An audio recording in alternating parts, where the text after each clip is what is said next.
আসসালামু আলাইকুম বন্ধুরা, তো আপনাদের একটি গিজার ফিটিং করে দেখাবো। এটা একটি ওয়াল হ্যাঙ্গিং গিজার। তো এখানে আপনার হট অ্যান্ড কুল দুইটা পয়েন্ট এবং এখানে যে বয়লাম বাটনটা দেখতেছেন এটা অফ অন লো এবং হাই করা, যে গরম পানি করার এইটা, এবং এখানে ইন্ডিকেটর দেওয়া আছে অফ অন বোঝার জন্য। তো এটার নিচের দিকে আমি দেখাই, নিচের দিকে আপনার দুইটি ক্যালেমের সিস্টেম রেখে দিয়েছে এখানে ওয়ালে আপনার বসানোর জন্য। তো এই ক্যালেম দুইটা আমি ওয়ালে লাগিয়ে রেখেছি আগে থেকেই। তো এইটা হচ্ছে আপনার একটি 15 লিটারের গিজার। তো এটাতে 15 লিটার পানি ধরবে। তো এই যে ওয়ালে আমি যে হ্যাঙ্গারটা লাগাইছি এটা আপনার এখানে গিজারটা বসে যাবে এই হ্যাঙ্গারের মধ্যে। তো আমি আগে ডিল করে এটা বসিয়ে দিয়েছি আপনার রয়্যাল বুল দিয়ে, এবং এখানে হচ্ছে একটি পাওয়ার সকেট গিজারটা চালু করার জন্য, এবং এখানে আছে দুইটি লেদ পাইপ। এখানে 4টা লেদ পাইপ আমি জোড়া দিয়ে 2টা লেদ পাইপ বানাইছি, কারণ আমার যে হট অ্যান্ড কুলের যে পানির যে অপশনটা আছে পয়েন্ট, এটা থেকে আপনার গিজারটা একটু দূরে বসবে, এই জন্য এখানে আমি জোড়া দিয়ে দুইটাকে মানে 4টার থেকে আমি 2টা বানাইছি। তো এখন আমি গিজারটা এখানে ওয়ালে ফিটিং করে দিতেছি। এই যে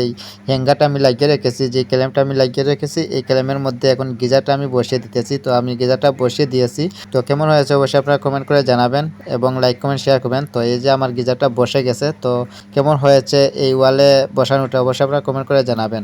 এখন হট অ্যান্ড কুলের মুখ থেকে ক্যাপগুলা খুলে নিচ্ছি, বাকি কাজ করবে এখন। তো প্রথমে এগুলা খোলার পর এখানে আমি ভালোভাবে ট্যাপনল পেঁচে দিব, কারণ আমি যে ফিটিংসগুলো লাগাবো এগুলা যাতে লিক না করে, লিকেজ না হয়, এই জন্য ভালোভাবে এখানে ট্যাপনল পেঁচে দিতে হবে হট অ্যান্ড কুলের অবশ্য এই পয়েন্টগুলোর মধ্যে। তারপরে এখানে যে প্রেসার বাল্বটা আছে এই প্রেসার বাল্বটা আমি এখন এই গিজারের যে কুল লাইন আছে এই কুল লাইনের মধ্যে আমি এই প্রেসার বাল্বটা আমি এখন এখানে ফিটিং করে দিতেছি। তো প্রেসার বাল্বটা আপনার ভালোভাবে টাইট দিতে হবে যাতে লিকেজ না হয়। তো এখানে আমি রেঞ্চ দিয়ে টাইট দেওয়ার পর তারপর আবার প্রেসার বাল্বের যে নিচের অপশনটা আছে লেড পাইপ লাগবে, ওইখানে আমি ট্যাপনল পেঁচিয়ে দিতেছি। তারপরে এই যে লেড পাইপগুলো আছে কুল লাইনের লেড পাইপটা আমি এখন ফিটিং করে দিতেছি। তো এই সম্পূর্ণ ফিটিংসগুলো জয়টা ফিটিংস আপনারা করবেন অবশ্যই ভালোভাবে আপনারা টাইট করে দিবেন, তাহলে আর কখনো লিকেজ করবে না। তো এখন আমি হট লাইনে এখন এই লেড পাইপগুলো আমি ফিটিংস করে দিতেছি।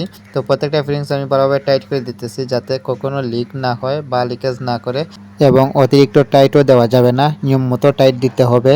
তো এই যে দেখেন আমার ফিটিংস করা হয়ে গেছে। আমি কুল লাইনে দিয়েছি প্রেসার বাল্ব এবং হট লাইন থেকে আমি ডাইরেক্ট এই লেড পাইপ জয়েন্ট দিয়ে দিছি। তো কেমন হয়েছে অবশ্যই আপনারা কমেন্ট করে জানাবেন, কতটা সঠিক হয়েছে এই কাজটা অবশ্যই আপনারা কমেন্ট করে জানাবেন। তো এই যে আমার হট লাইনে যে পয়েন্টটা আছে, আমার শাওয়ারে হট পানি যাবে, গরম পানি যাবে। তো এইটার মুখে আমি এখন একটি 1/2 ইঞ্চি যে নিপুলগুলো আছে 1/2 ইঞ্চি নিপুল আমি এখানে পেঁচিয়ে দিয়েছি, মানে লাগিয়ে দিয়েছি। তো এইগুলো আমি ভালোভাবে টাইট করে দিতেছি। তারপরে এই লেড পাইপটা আমি এখানে ভালোভাবে টাইট করে দিব, ফিটিংস করে দিব। তো এইটা গিজার থেকে আউটপুট গরম পানির লাইন আমার শাওয়ারে বা বালতি ট্যাপে এইটা যাবে। তারপরে আমি গিজার থেকে ইন লাইনটা আমি দিয়ে দিব গিজারে। তো এই হচ্ছে কাজ।